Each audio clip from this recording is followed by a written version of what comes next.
Hello, everybody. Welcome to this video, which provides a fairly comprehensive overview and analysis of the famous poem, The Raven, by Edgar Allan Poe. The Raven, by Edgar Allan Poe, is one of the most famous poems in the world. According to one literary critic, it is in fact the best poem ever written, and even the best poem that could ever possibly be written. The literary critic who made that bold claim was none other than Edgar Allan Poe himself. In his famous essay, The Philosophy of Composition, Poe describes how he deliberately set out to engineer the perfect poem, identifying the perfect length, about 100 lines, choosing the greatest poetic theme, beauty, establishing the most evocative tone, sadness, employing the most effective poetic device, the refrain, and isolating the English language's most mournful word in sound and sense, nevermore.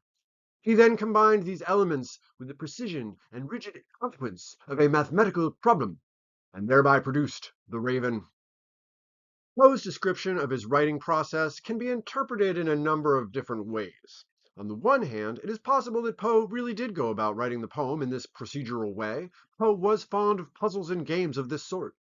But it is also possible that in this case, the puzzle/game is his essay about the raven, which can be read as a hoax intended to challenge romantic attitudes of poetic inspiration and intuition by constructing a credible reverse engineering of the poem. Poe was always interested in the slippery territory between reason and madness, and the conceit that the melodramatic effects of the poem can be explained by the mechanical decision tree he describes in The Philosophy of Composition echoes the effects of his tales of ratiocination, where fantastical events can be explained through the police detective's reason, while also recalling his tales of horror, where rational, deliberative people wind up getting sucked into irrational and terrifying circumstances. The result is that Poe's attempts to explain the poem have the paradoxical effect of deepening rather than solving the mystery of the poem, which throws us as readers back onto our own ingenuity and resourcefulness. So let's take a look at the poem for ourselves. Here is the first of 18 stanzas. Once upon a midnight dreary, while I pondered, weak and weary, over many a quaint and curious volume of forgotten lore, while I nodded, nearly napping, suddenly there came a tapping, as of someone gently rapping at my chamber door. "'Tis some visitor," I muttered, tapping at my chamber door. "Only this, and nothing more." The first thing we notice might be the intricate pattern of rhyme and rhythm, a pattern which will continue without variation for 18 stanzas. A great deal of the poem's iconicity is likely due to the musical phrasing of the poem itself, which, like a nursery rhyme, charms us with the pleasure of repetition, but also, because of its intricacy, the way it nests the rhymes dreary and weary into the first line, and then napping and tapping into the third line, spilling over into rapping in the fourth line, interlaced with the repeated ostinato of the or rhymes, is also stricter and more formidable than a typical children's rhyme, like something childish and delightful that has grown involuted and obsessive. The rhyme scheme and meter are fun and inventive, but they also, especially over the course of the poem as a whole, create a claustrophobic aura of being imprisoned in the tight confines of the text itself. The first stanza introduces the narrator of the poem, a figure who seems similarly trapped in his chamber, surrounded outside by the howling storm of the wilderness, as if his ornate study full of books were a space capsule blasted into an empty void. The narrator himself is presented as a figure hovering in the dreamlike border between sleep and wakefulness, between the stories in his books of forgotten lore and the torpor of his bodily existence. The first 2.5 lines of the poem sketch out a specter of consciousness as an isolated phantasm. Then there is a knocking at the door. The haunted consciousness of the narrator, even at this early point in the poem, is already indicated by his strange need to calm his nerves by telling himself that the knocking on his door is only some visitor, nothing more. The narrator is sealed into a private mental space of paranoia and anxiety, and as long as we keep getting swept along by the rhythm of the poem, we are trapped in there with him. While distinctly I remember, it was in the bleak December, and each separate dying ember wrought its ghost upon the floor.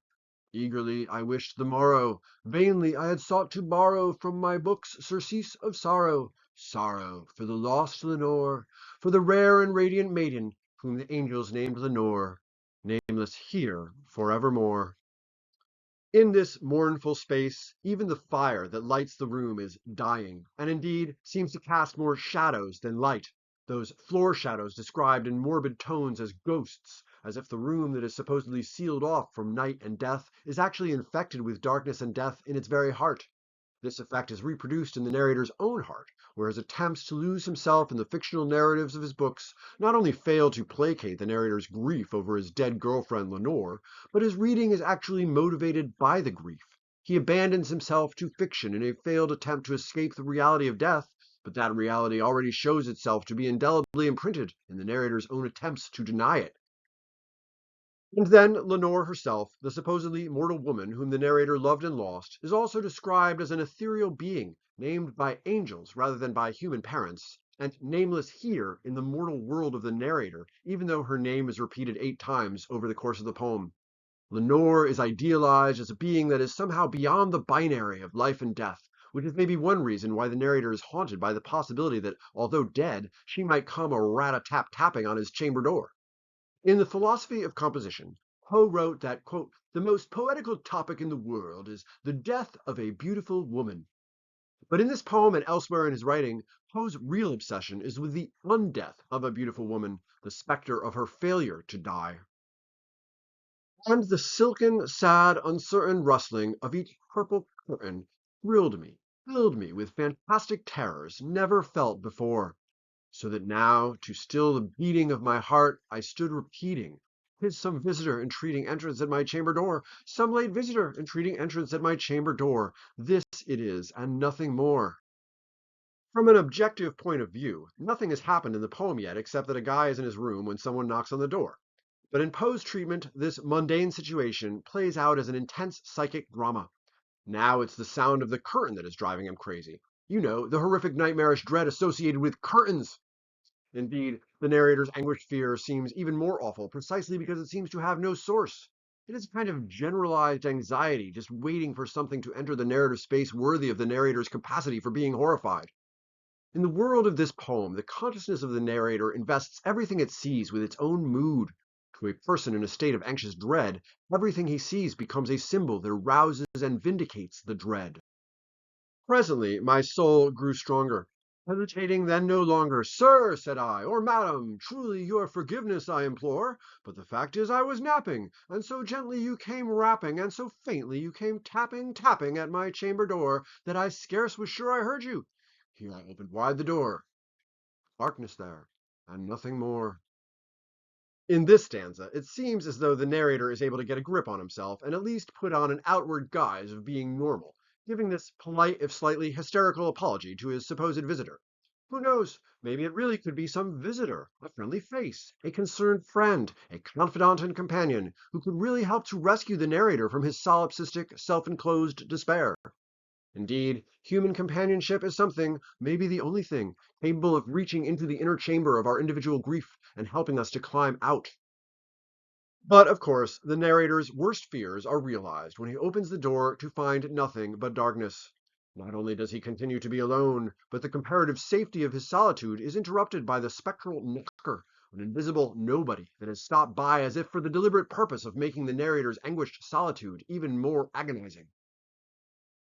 Deep into that darkness peering, long I stood there, wondering, fearing, doubting, dreaming dreams no mortal ever dared to dream before. But the silence was unbroken, and the stillness gave no token, and the only word there spoken was the whispered word, "Lenore." This I whispered, and an echo murmured back the word, "Lenore." Merely this, and nothing more. The darkness holds up a kind of black mirror to all of the narrator's wildest and most horrifying fantasies. He doesn't tell us what exactly he wonders, fears, doubts, and dreams, leaving us as readers to project our own wildest thoughts and fears into the black void of the narrator's own imagination. In the second half of the stanza, he puts a name to these ambiguous sensations. Lenore, the mysterious, angelic zombie girl, becomes a kind of personification for all the narrator's dark fears. Is he terrified that Lenore is gone and will never return? Or is he terrified that she will return? Possibilities interpenetrate each other, opening out into a wider mystery about death itself and the eternal solitude and tragedy of the human condition. The narrator calls into the darkness for Lenore, but he also names the darkness itself.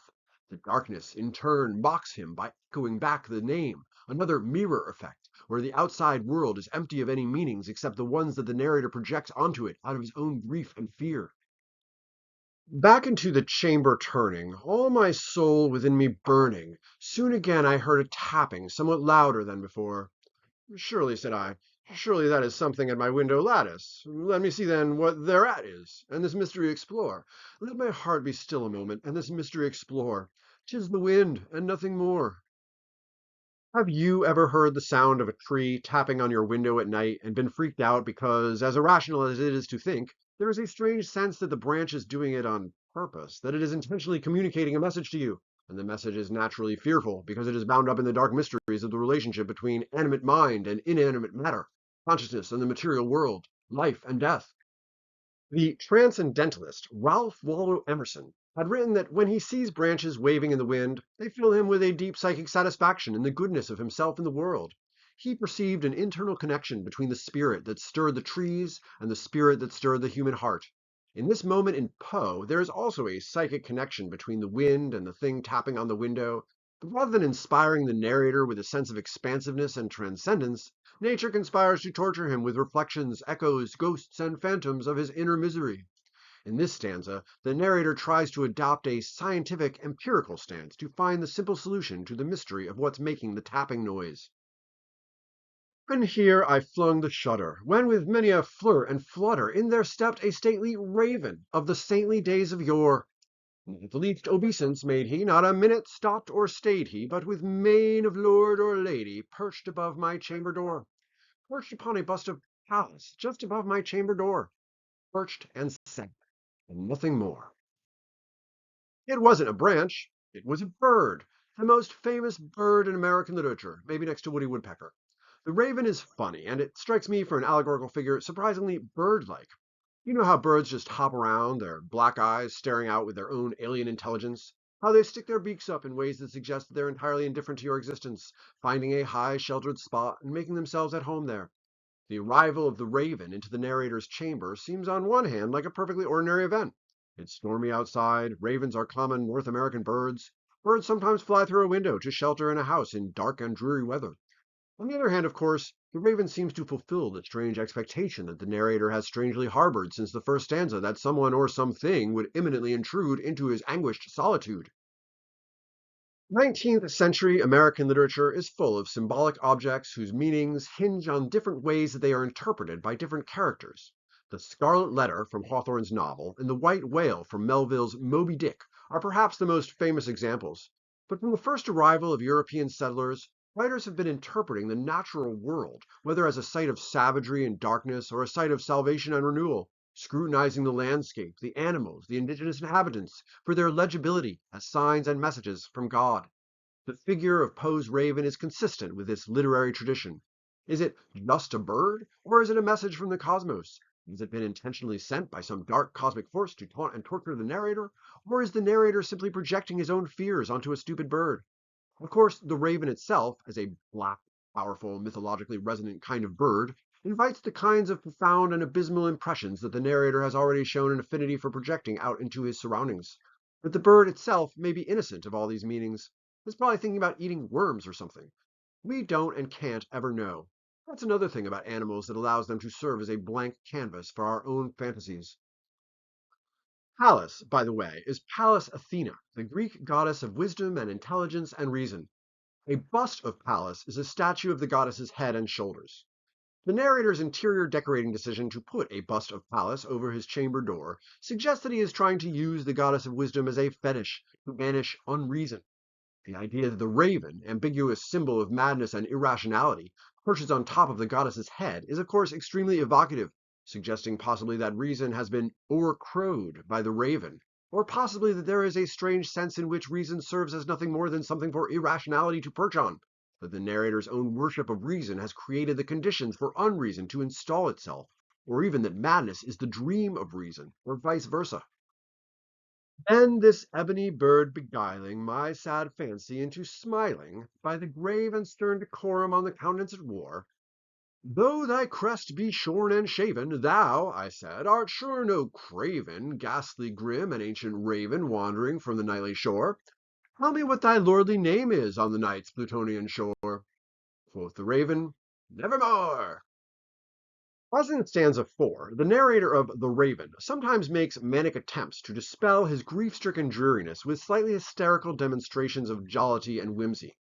Here he notes the raven's militaristic demeanor and courageous occupation of the narrator's chamber, and he creates a fanciful mythological backstory for his avian companion, imagining that, like an allegorical figure from a poem, the raven has swept into his chamber from the land of the undead, the Plutonian underworld.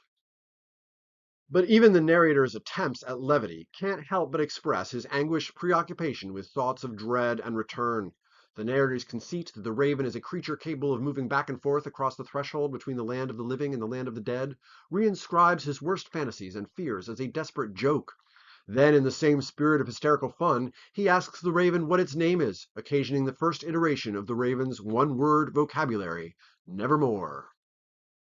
Much I marvelled this ungainly fowl to hear discourse so plainly, though its answer little meaning, little relevancy bore. For we cannot help agreeing that no living human being ever yet was blessed with seeing bird above his chamber door, bird or beast upon the sculpted bust above his chamber door, with such a name as Nevermore. The narrator is obviously surprised to hear the bird say an intelligible word, although he is very urbane and commonsensical as he considers that the word is meaningless in this context. Nevermore is no kind of answer to "What is your name?" Although these days I'll bet the world is full of domesticated ravens whom their literary owners have named Nevermore. At the same time, however, perhaps even more fundamental than what the raven says is the fact that it seems to be responding to the narrator's question. Even if the content of what it says sounds laughably irrelevant, it nevertheless seems to be participating in some kind of dialogue with the narrator, an effect that repeats the echo effect of the narrator's question to the darkness, Lenore, as well as the claustrophobic sense that every object in the narrator's world seems to mirror his subjective state of mind, as if reality itself were a hall of mirrors in which the narrator is stranded and abandoned. The repetition of the raven's pronouncement from the end of the previous stanza, "Nevermore," establishes a pattern that will go on to dominate the rest of the poem. Whereas the "or" rhymes at the end of each stanza had been characterized mostly by the dismissive phrase "nothing more," with the sole exception of "evermore" in stanza 3, from here on out every stanza describes an arc that unwaveringly curves into the fatal gravity of the raven's baleful refrain. But the raven, sitting lonely on the placid bust, spoke only that one word, as if his soul in that one word he did outpour. Nothing farther than he uttered, not a feather than he fluttered, till I scarcely more than uttered, "Other friends have flown before. On the morrow he will leave me, as my hopes have flown before." Then the bird said, "Nevermore." Strangely, disturbingly, disorientingly, the narrator's tone repeatedly oscillates from comic whimsy to doomed self-pity. The amusing improbability of a raven named Nevermore abruptly slumps into a gloomy impression that the raven's pronouncement was not meaningless, that the raven is not a random bird taking shelter from a meteorological storm. It seems to be uttering a truth from the depths of its soul. This causes the narrator to reflect gloomily on the truths of his own soul, particularly his sense that his whole life has been a series of abandonments, the loss of friends, of loved ones, and of hope itself. This feathered friend is just another visitor who is destined to disappear and leave him alone with his fears and his melancholy. Again, the bird seems to reply to the narrator's statement, but this time there is an uncanny aptness to the raven's word. The bird seems to be saying that, unlike everything else in the narrator's life, the bird will not leave him, although the mournful connotations of the word "nevermore" make the raven's statement sound less like an affirmation of loyalty than like the pronouncement of an eternal curse. Startled at the stillness spoken by reply so aptly spoken, "Doubtless," said I, "what it utters is its only stock and store, caught from some unhappy master, whom unmerciful disaster followed fast and followed faster, till his songs one burden bore, till the dirges of his hope that melancholy burden bore, of never, nevermore." In this stanza, the narrator again tries to use reason to explain the strange mystery of this talking bird. In keeping with the theme of the relationship between logic and fancy, of objective perception and subjective obsession, of reason and fiction, the explanation the narrator comes up with seems to have just as much to do with the narrator's anguished state of mind as it does with the search for external truth. The narrator assumes that it is doubtless that the raven learned the word nevermore from a previous owner, and the narrator concocts an image of this previous owner that serves as an imaginative mirror projection of his own state of spiraling hopelessness. He imagines the raven's previous owner as a heartsick victim of loss and heartbreak that was so pitiful that all the previous owner could do was bemoan his fate with the single word, nevermore. And the man's domesticated raven naturally learned to thoughtlessly repeat the shell-shocked man's dazed utterances. On the one hand, of course, the narrator's imagined backstory of the raven's unhappy master serves as yet another example of the narrator's tendency to project images of his own self into every cranny of his thinking. On the other hand, however, this hypothesis absolves the raven itself and the universe itself, since it suggests a random chain of events in which a domesticated raven that randomly flew into my chamber happens to be repeating a mournful, tragic mantra that it simply picked up from being a dumb bird with a tongue that is able to mimic human speech, just as many species of birds commonly mimic the sounds of other animals that they coexist with. This hypothesis is safely in the realm of science rather than science fiction or gothic horror, so the narrator is eager to pretend to believe it. The raven still beguiling all my fancy into smiling, straight I wheeled a cushioned seat in front of bird and bust and door. Then upon the velvet sinking, I betook myself to linking fancy unto fancy, thinking what this ominous bird of yore, what this grim, ungainly, ghastly, gaunt, and ominous bird of yore meant in croaking nevermore. Despite his gloomy broodings about the forlorn fate of the raven's lost master, the raven charms the narrator with its absurdity, its aloof dignity, and perhaps most importantly, for its symbolic value as an evocative representation of the narrator's own dark and mysterious mood. The narrator positions a seat in front of the raven as if he were looking at himself in a mirror, and he loses himself in the webs of thoughts that the bird suggests to him. It is as if the bird had flown in from the pages of the books of forgotten lore that the narrator had been dreaming over. Not an animal, but a poetical symbol, or even a figure from a dream, a thing to be interpreted, a psychological fact rather than an ornithological one. At the same time, the narrator knows what meaning he will find in the raven, the same meaning he finds everywhere, the dark messages of the grave, of hell, of existential torture. The smile on his face signifies a masochistic anticipation of the exquisite degree of self-punishment he'll be able to derive from his feathery night visitor.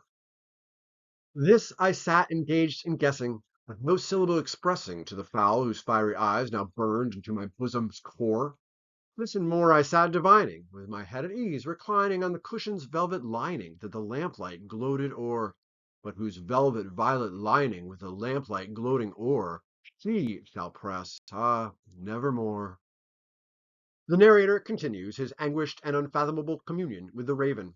He deliberately keeps his thoughts unvocalized, as if dreading the fateful reply that the raven will inevitably give to anything he says. The narrator's sense that the bird's glowing eyes are burning into his soul indicates that he has dispensed with the theory that the raven is a random natural bird, endowing it with vampiric soul-sucking power. Under the spell of the raven's soul-burning gaze, the velvet cushion that the narrator's head is resting on suddenly reveals itself in a new way. Rather than a harmless cushion, it is saturated with tragic memory. It is suddenly charged with the absence of Lenore. Yet another household object becomes haunted by the ghost of mortality. The narrator's apprehension of this tragic absence culminates in his internalization of the raven's word, as if the raven's repeated pronouncement had infected the narrator's own brain. Then, methought, the air grew denser, perfumed from an unseen censer, swung by seraphim whose footfalls tinkled on the tufted floor. Wretch, I cried, thy God hath lent thee, by these angels he hath sent thee, respite, respite, and nepenthe from thy memories of Lenore. Quaff, oh quaff this kind nepenthe, and forget this lost Lenore. Quoth the raven, nevermore. Perhaps it is the velvet cushion's strange evocation of Lenore's absence that disrupts the contemplative mood of the previous two stanzas and plunges the narrator into an increasingly frantic and hallucinatory state of mind. The narrator suddenly feels as if his chamber is populated by a group of angels, seraphim, swinging a censer, a device used for burning incense in certain churches. Are these the same angels that named Lenore in stanza 2? Or are they messengers from her, traveling like the raven across the threshold of death and into the narrator's chamber? Is it even possible that they bring a message of hope and salvation from the narrator's inconsolable grief? The possibility inspires the narrator to talk to himself. He calls himself wretch in recognition of his miserable mental state, and boldly proposes that these mysterious invisible angels have come to bring him respite from his grief in the form of nepenthe. Nepenthe is a drug of forgetfulness found in Greek mythology, and if a talking bird and a band of angels can come into his reality from the mythological space of his forgotten lore, why not this magical antidepressant? Is it possible that the narrator might drink such a substance and someday be free of his grief? Of course, even as the narrator frames the desperate question, he knows what the answer will be. Indeed, it is as if he frames the question not out of some desperate hope that it might be true, but rather in the awareness that the raven will extinguish this dream of hope with the word that it is doomed to repeat forever. It is as if the narrator deliberately frames his questions in a way that will maximize the dreadfulness of the raven's words' meaning in a poetical game of self-torture. Prophet, said I, thing of evil, prophet still, if bird or devil, whether tempter sent, or whether tempest tossed thee here ashore, desolate yet all undaunted, on this desert land enchanted, on this home by horror haunted, tell me truly, I implore, is there balm in Gilead? Tell me, I implore. Quoth the raven, nevermore. Prophet still, if bird or devil. The narrator comes to the conclusion that it doesn't matter whether the raven is just a bird or whether it is a fiend from hell. Ultimately, the narrator concludes the truth of its utterances has nothing to do with the provenance of the talking animal, but with something deeper and more fundamental than the commonplace binary of natural versus supernatural, science versus magic, reality versus myth, etc. That deeper reality may involve a cosmos where these binaries are superseded by a demonic metaphysical hyperreality in which mind and matter are equal expressions of an identical underlying horror. Or it may indicate the narrator's paranoid apprehension that reality itself consists of nothing but reflections of his own horror, and that whether the raven says nevermore because it's a random bird that learned to repeat that word unthinkingly, or because it's a fiend from hell conspiring to torture the narrator with dark truths from beyond the grave, the narrator can't help accepting the legitimacy of its prophecies. So, in this fatalistic frame of mind, he puts another question to the bird, which almost seems calculated to further agitate the narrator's spiraling sense of hopelessness. Is there balm in Gilead? The balm of Gilead is a reference to another literary analgesic. The prophet Jeremiah had famously asked, is there no balm in Gilead? To express the question of whether the world held any consolation for human troubles. And the narrator repeats this powerful question to the raven in a form that guarantees that he will get the bleakest possible answer. Prophet, said I, thing of evil, prophet still, if bird or devil, by that heaven that bends above us, by that God we both adore, tell this soul with sorrow laden, if within the distant Aidenn it shall clasp a Saian maiden whom the angels named Lenore, clasp a rare and radiant maiden whom the angels named Lenore. Quoth the raven, nevermore. The narrator repeats his abject disposition to accept the raven's statements as prophetic revelations, and finally asks the raven the question, the ultimate question that he has been dancing around all this time. Appealing to the supposed goodness of heaven, and trying, it seems, to solicit the raven's sympathy for his wretched state, the narrator asks if he will meet Lenore again in heaven, that distant Aidenn. Even if he is doomed to being miserable for the rest of his life on earth, isn't it at least possible that he will find bliss and redemption on the other side of the grave? Of course, as the narrator knows, the raven doesn't have to think too much before handing down his prophetic pronouncement, nevermore. Nope, anguished narrator, there's no hope in heaven either. Since I'm a raven that only knows one word, I can't go into a lot of detail about what I mean. That's in the nature of an oracular pronouncement. It just gives you enough information to let your imagination drive itself crazy with trying to interpret its meaning, if it even has any meaning at all. It could mean that there is a heaven, but the narrator isn't going there. Trapped in his self-made hell already, why would his afterlife be any different? You've lived in hell, and when you die, you'll go to hell, and that's your wretched damned fate, and the only one you deserved, and maybe even the only one you ever wanted. Or it could mean that there's a heaven, but Lenore isn't going there. Maybe she's not the sainted seraphim that you always imagined her to be. Maybe her heart was always filled with demonic passions, and now she's burning in hell for her sins, while you pitifully worship an imaginary paragon who only existed in your own deluded brain. Or maybe there's no hell or heaven for anybody, and that Lenore is nothing but worm food, and you're on a glide path toward the same grisly endpoint. Here are at least three horrific ways of interpreting my prophecy. It will drive you mad exactly to the extent that you decide to torture yourself by accepting a talking bird as a messenger from the universe. Be that word our sign of parting, bird or fiend, I shriek, upstarting. Get thee back into the tempest and the night's Plutonian shore. Leave no black plume as a token of that lie thy soul hath spoken. Leave my loneliness unbroken. Quit the bust above my door. Take thy beak from out my heart, and take thy form from off my door. Quoth the raven, nevermore. The raven's dreadful answer to the narrator's question of whether he and Lenore will meet in heaven arouses the narrator's wrath. For the first time in the poem, he makes an effort to do the first thing that most people do when a bird flies into their house, which is to shoo it away. He stands up for himself, insisting that the raven has been lying, and demanding that restore his loneliness to its original form, a loneliness, that is just loneliness, as opposed to a loneliness that is intruded upon by an other, whose presence only serves to amplify and grotesquify the depressing but stable state of loneliness into a perversely troubled and hysterical sense of being bedeviled by a malicious persecutor who, most horrifically, is only a symbolic mirror of your own aptitude for punishing yourself. Instead of a question, the narrator addresses the raven with a command. Two commands, actually. Get your beak out of my heart and stop perching over my chamber door. Of course, the narrator and the reader know that even in the asking of the question, the answer is already implicit. The raven has now announced itself as a hellish beast of eternal torture. Its knife-like beak will continue to skewer the narrator's heart, while its dark shadow will continue to loom between the narrator and any hope of escape or contact with the outside world. And the raven, never flitting, still is sitting on the pallid bust of Pallas, just above my chamber door. And his eyes have all the seeming of a demon's that is dreaming, and the lamplight o'er him streaming throws his shadow on the floor. And my soul from out that shadow that lies floating on the floor shall be lifted nevermore. The narrator's apprehension that the raven exists to torment him with his own grief and capacity for self-pity seems to turn into a self-fulfilling prophecy.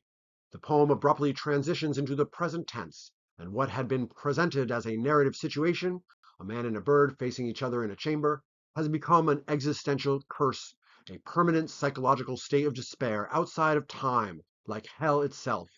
It is as if man, raven, and chamber had all become frozen in time and blasted out into the depths of space, freezing the man in his horrified mind for all eternity. Echoing the first stanza, the last stanza returns to the ghostly shadows on the floor of his chamber, and, as in the fifth stanza, the darkness is more than simply the absence of light.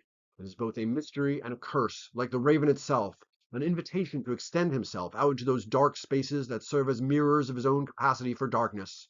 Once again, the narrator incorporates the raven's fatal word into his own ruminations, accepting and maybe even grimly reveling in the word's finality, in the absence of freedom, the comfortable sense of self-entombment, the lack of ambivalence that it entails. Whew. Now, having read the poem attentively, we are in a better position to evaluate whether, as Poe argued, it is the best poem that was ever written or that could ever be written, according to the mathematical formulas that govern both poems and human beings. Well, on one hand, it certainly is very famous, and after you hear the dot dot more refrain repeated 18 times, it's unlikely that you'll ever forget it. The situation certainly is ooky and evocative and speaks to universal nightmares of spectral haunting and demonic terror, while also painting a poignant picture of the mindset of bereavement, which can indeed feel like a suffocating state of eternal gloom. Maybe bereaved people sometimes do feel like the universe is out to torment them, and maybe they also sometimes feel that they are actually tormenting themselves with their own memories and their own obsessive thoughts. Poem makes me think about how death is not just over there. It's not just something that exists outside of life and time. It exists in the form of being nested within our own hearts, even within the very light of the fire, which casts light and shadow simultaneously. And again, to modern sensibilities, Poe's poem might sound overly sing-songy. It might be critiqued for being overly constrained by the very formulaicism that Poe believed to be the key to its success. Some people might say that it's too monotone. Nothing really happens. The narrator is in the same place, literally and emotionally, at the end of the poem as he was in the beginning. Some people might say that the poem is cut off from history and society and is overly solipsistic or idealized. And of course, other people might love the poem for all these same reasons. Indeed, one of the most interesting things to me about The Raven is the way the poem dramatizes the acts of reading and interpretation themselves. The narrator perceives the bird as a literary symbol. The raven might have flown in through the window, but the raven that the narrator sees has flown out of the books of forgotten lore. Like all semantic objects, the raven is capable of serving as both a window opening out into distant possibilities and landscapes, the knight's Plutonian shore, the lay of the unhappy master, and also as a mirror reflecting the narrator's own mood. As a poem, the raven flies into our mental chamber, perches in a prominent location, and challenges us to question it. And even though it always says the same thing, the same way the raven as a poem always says the same thing, no matter how many times you read it, the meaning of what it says and its import as a meaningful object changes according to the questions we put to it, revealing different depths of our own inner darknesses.